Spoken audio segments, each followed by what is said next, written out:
Margaret. We're gonna shoot a video in a beautiful bubble tea shop. And recently I'm reading an article named Identity and Social Location, and this article was written by Gavin and Margaret. They was writing a book named Women's Life and Multicultural Perspectives. And in this paragraph, the author claims that women's identity is complex and important, and it is constantly changing. The author claims that there have four main categories, which is micro, meso, macro, and global level. For the meso level, it's most of people is really comfortable with this level, because in this level they have more time to process. So micro and global levels of social relationships to examine the complexity of women's life. So in the micro level, we can express and control the process of changing identity very well, by connecting the life experience and significant event. And the meso level is related to our daily life. For instance, like people ask you, who are you and where you're from, or like this determine their they want to determine their relationship with you, and like sometimes people usually distinguish others by physical experience, like gender, something like that, because as you can tell, like you look like different from us, right? So and another one is micro level. It's about the different group of people in the same social environment, and that will describe themselves through different cultures and different history background. And finally, the last one is global level, for people to express it, to actually expressing people's expenses. I thought this article might be interested because there are so many factors that can include inflect our identities. This article also make a better understanding for us, what our identity should be and what should we interact with people.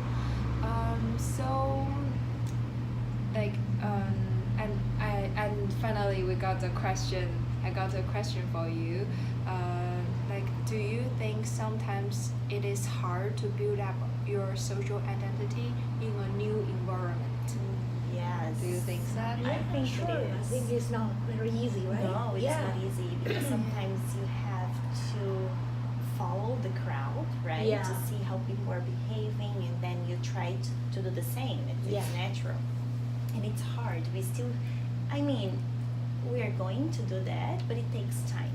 We have to understand, we have to feel, we have to have feeling with that, right? To be natural.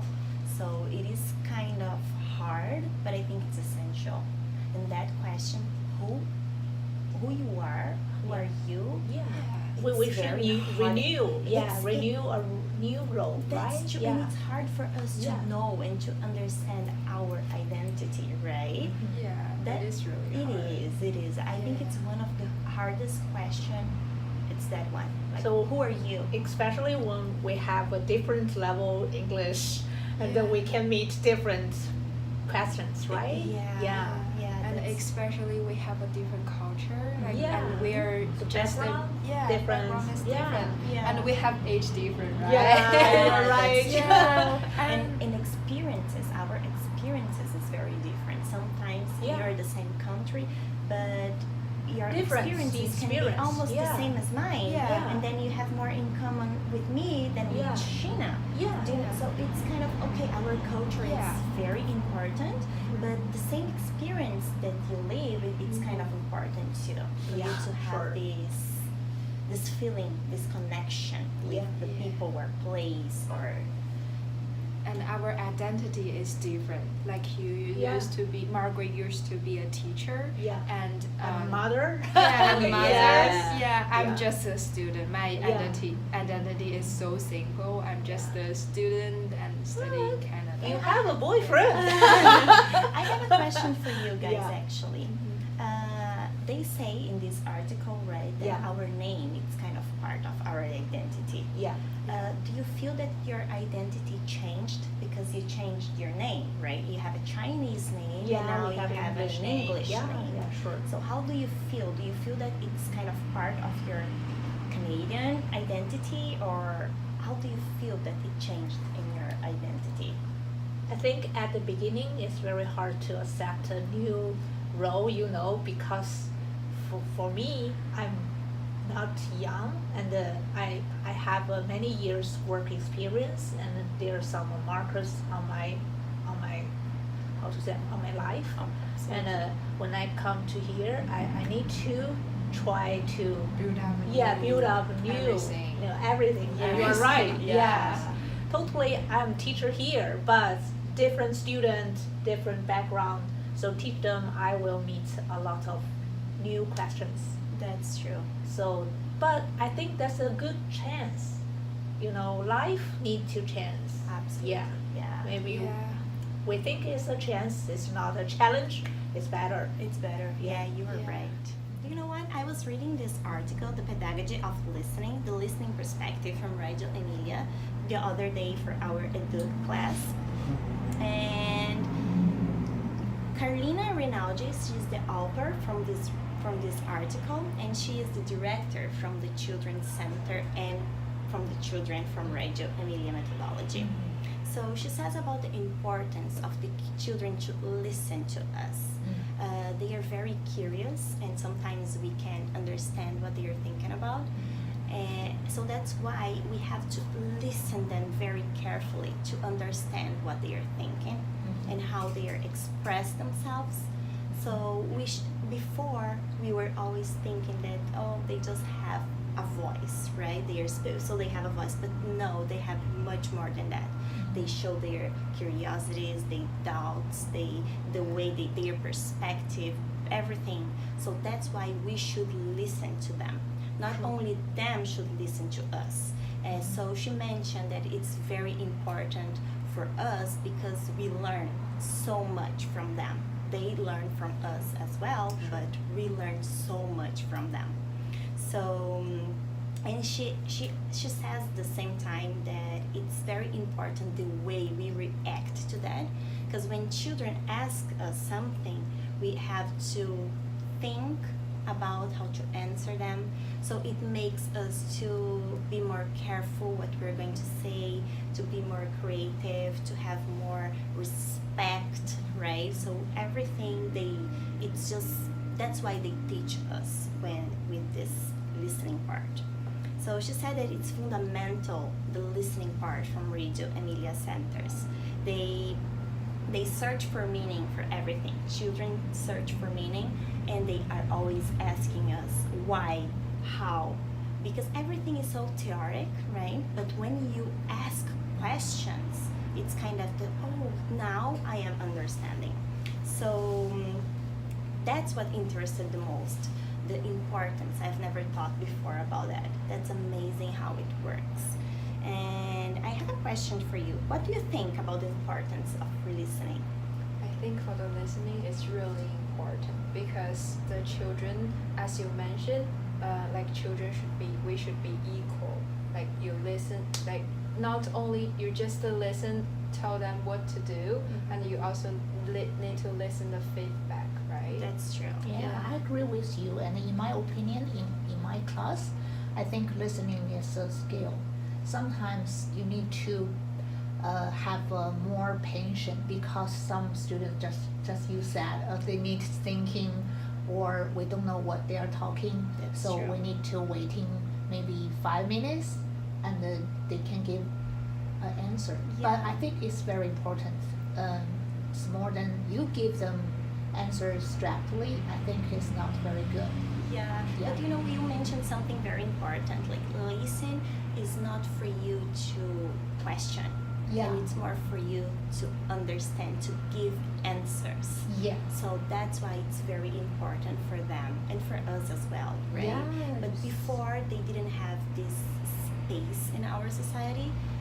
They were just like, oh, okay, you should behave, you shouldn't listen to us, but we never listened to them. Yeah, and they understand what they are feeling. I Yeah, think exactly. that's It's more very emotional. important. And Yeah. if you don't listen, you don't know Yeah. what they are thinking. It's Yeah. like there is maybe different from you, and maybe you would never understand the case. Yeah, Kids. So what how happens, should yeah. you teach them, right? That's If true. you don't listen to them, Yeah. so that will be. So just Karina said, we need to learn each other. Just that the article told us, yeah, we need to learn more from children, Yeah, right? that's true. Mm-hmm. Yeah. Yes. I'm reading the article the other day is Palace and the Place and the Identity for Children in Classrooms and Schools in the Journal of Canada Association for Curriculum Studies, November 2005. It talks about a score question about what is place. How can we help students rebuild the identity when they are learning in the classroom or schools? I think we can overlook this article from two parts.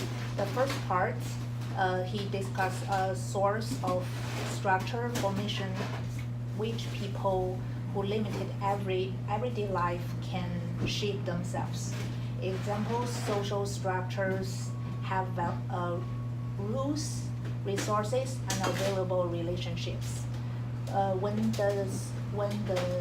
this social structure are developed,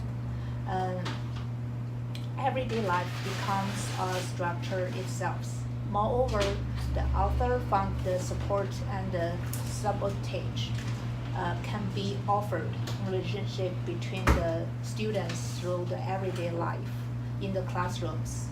And in another part, the author gave some examples, really good examples, as planning for place, making and suggest semi-structures activities means, for example, we can give the students presentations chance and just give their subject and they should talk something about this topic, and the other students will give their opinions, and these activities practice their opinion make their own opinions. Yeah, and they space actually a day life, and from the way students live in this space, the importance of human identity and how they live.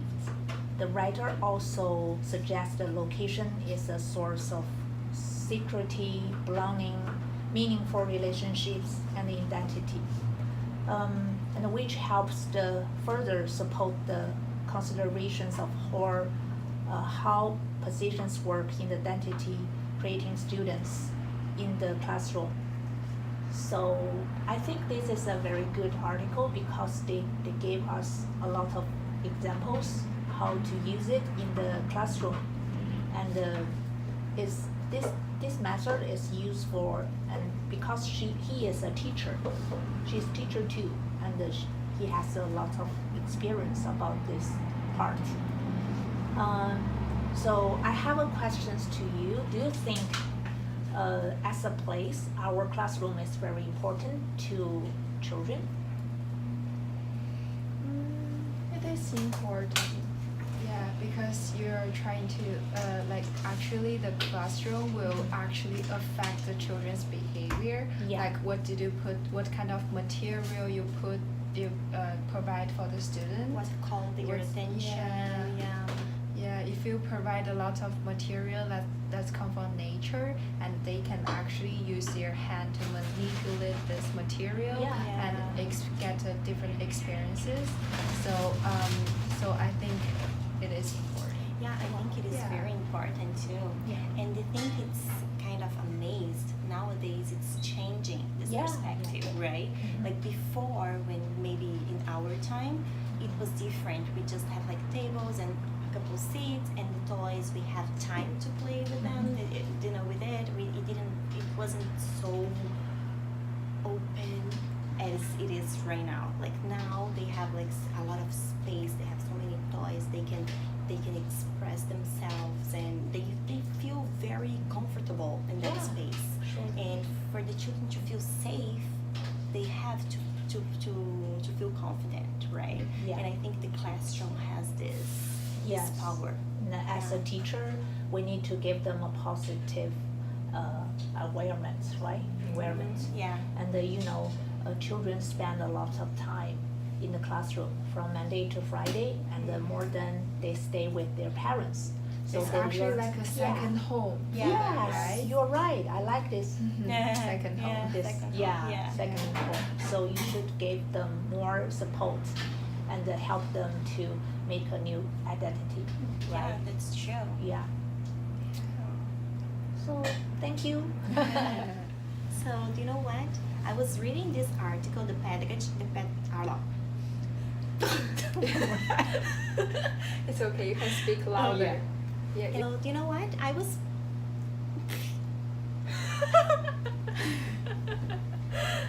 Sorry. It's okay.